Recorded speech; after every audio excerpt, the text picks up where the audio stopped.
મારી જીવનની શરૂઆતમાં સાથ મારો પરિવાર છે. પરિવાર એટલે મારા માતા પિતા અને મારા સાસરી પક્ષ. અને હું ભર્યા ઘરમાં છું આજની ઘડી, અને આ મારી તાકાત પણ મારો પરિવાર છે. બહારની દુનિયા તો મા બાપના ઘરે હતા, સમાજની અંદર હતા, એટલે બહાર જવાના ચાન્સીસ બહુ ઓછા હતા. 23 વર્ષની ઉંમર સુધી મેં કોલેજના ઘર 7 વાગ્યા પછી ઘરની બહાર ના નીકળે, કારણ કે સમાજમાં રહેતામાં ક્યાંક આંગળી ઉઠીને અમારા કરતાં મારા માતા પિતાને બધા વધારે ઓળખતા હોય.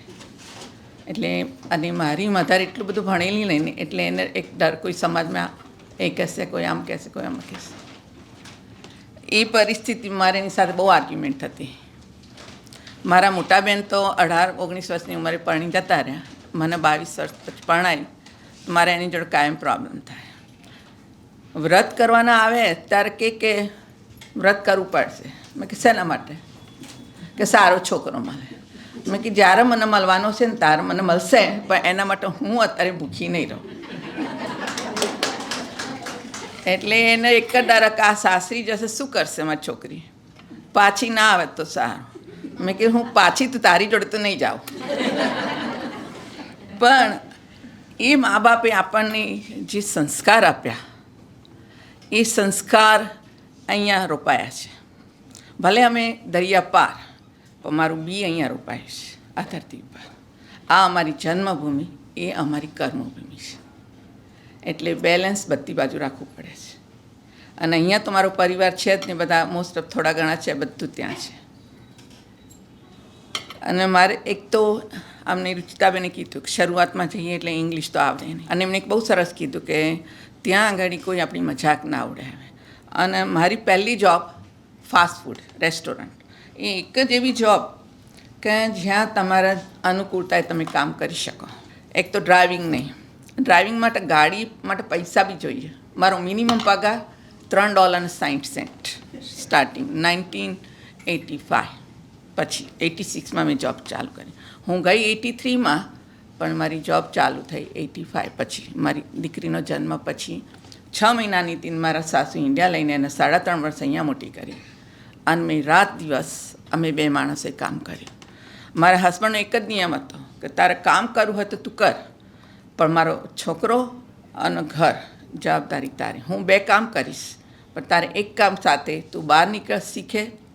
કે 23 વર્ષની અંદર બેંક નથી જોઈ, પોસ્ટ ઓફિસ નથી જોઈ, કોઈ દિવસ ચેક બી નહોતો લખ્યો. અને ગુજરાતી મીડિયમ ભણી ગયા.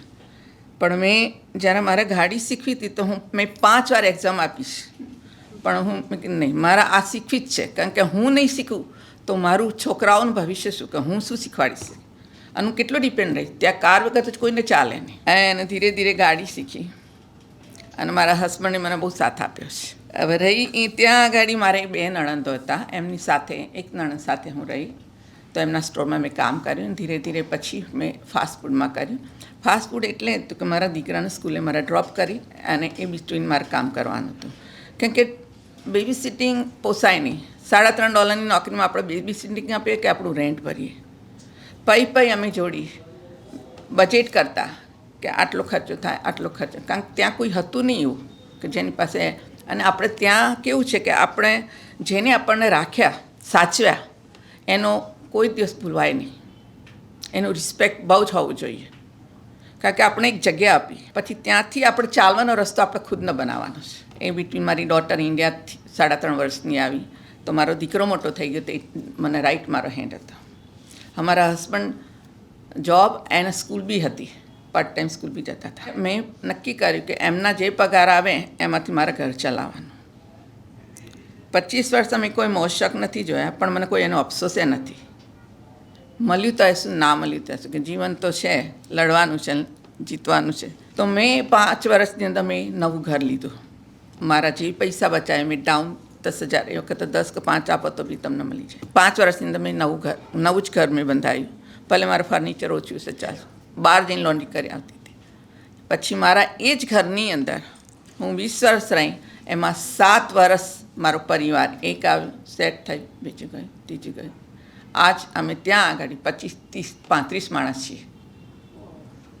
અને આજે પણ એ ફેમિલીમાં એટલી બધી સાથ છે ને કે હું નસીબદાર છું. અને એક જોબ મેં 10 વર્ષ કર્યા પછી એ વખતના પહેલાં મારા હસબન્ડની બિઝનેસની શરૂઆત કરી. પૈસા નહીં, ફેમિલીવાળાએ થોડો સાથ આપ્યો, મિત્રોએ સાથ આપ્યો અને ધીરે ધીરે ધીરે હું 2 જોબ કરતી હતી. જે રેસ્ટોરન્ટની જોબમાં હું મેનેજર હતી. મારા જ્યારે છોડવાનું ત્યારે બોસના બોસ આવે કે કેમ તું છોડે છે આટલા વર્ષથી કામ, અને ત્યાં આગળ આટલું રેસ્ટોરન્ટમાં કોઈ કામ ના કરે. પણ મારા માટે એક જ હતું, મારું ઘર ચલાવવાનો છે, મારો સમય મારા બાળકો સાથે સચવાઈ રહેશે. કારણ કે આ સમય હું જો ખોઈશ ને એ મને મળવાનો નથી ફરી. અને એ પછી મેં ફોટોગ્રાફીમાં કામ કર્યું 15 વર્ષ. ને એ વખતે ફિલ્મ હતી, પ્રોસેસિંગ. અને જ્યારે રેસ્ટોરન્ટમાં તો જોબ કરીને તો ઇંગ્લિશ તો આવડે નહીં. પેલું શું બોલે ને આપણે શું કે સમજીએ. પણ આપણે ઇન્ડિયનોમાં કેવું છે, કોમન સેન્સ. મા બાપે કામ જે કંઈ શીખવાડ્યું આપણે શીખીને કરી લઈએ ને. ધીરે ધીરે આંખથી સાથે શીખી લેવાય છે બધું. એક મને 2 કલાક આપતો હતો, 3 કલાક આપ્યા, 5 કલાક આપ્યા, 8 કલાક, અને પછી મેનેજર પોઝિશન. રેસ્ટોરન્ટમાં મેં મારા ફેમિલીના જે લોકો આવ્યા ને, કોઈ એપ્લિકેશન નહીં, ફોર્મની, સીધા બધાને હાયર. તારું ફેમિલી છે? ઓકે. તારું ફેમિલી છે? ઓકે. એટલા રેસ્ટોરન્ટમાં કામ કર્યા પછી જ્યારે હું બુટ કેમેરામાં ગઈ તો ત્યાં પણ તારા ફેમિલીનું છે? ઓકે. એમ કરીને જેટલા લોકો અત્યારે છે ને એટલાન્ટામાં અમારે બધા કાં તો વુલ્ફમાં કાં તો વિન્ડીઝમાં બધાએ કામ કરે છે. અને આ બધા વેલ સેટ છે આજે. અને અમે એટલા નસીબદાર છીએ કે અમને મારા ઘરની અંદર નેપાળી બી આવી છે, જુઈશ છોકરી બી છે, પંજાબી આવી રહી છે, વાણિયા છે, બ્રાહ્મણ છે, બધી છે. પણ બહુ સરસ છોકરીઓ આવી છે. પૈસા તો બધાય કમાઈ લઈએ છીએ, પણ આજે જ્યારે ભેગા થઈને બધા બેસીને જે આપણને પ્રેમ મળે છે એને. અને પારકા ઘરની દીકરીઓ અમારા ઘરની દીકરીઓ છે. ભલે આપણે ગુજરાતી ભણી ગયા, અને એ દેશ છે ને એમાં અમને જે કીધું કે મેનર્સ, અને તમને કોઈ શીખવાડે. જ્યારે હું પહેલી વાર નીકળી ત્યારે મને કોઈએ હાય કીધું તો હું વિચારમાં પડી કે હું એને ઓળખતી નથી, તો એને મને રિસ્પેક્ટ આપ્યું. એટલે આ લોકો ત્યાં આગળ સ્માઇલ, ભલે અંદર ગમે તે હોય પણ સ્માઇલ આપણા તો આપણા સગા કંઈ પ્રોબ્લેમ થાય તો મોઢું ચડીને જાય.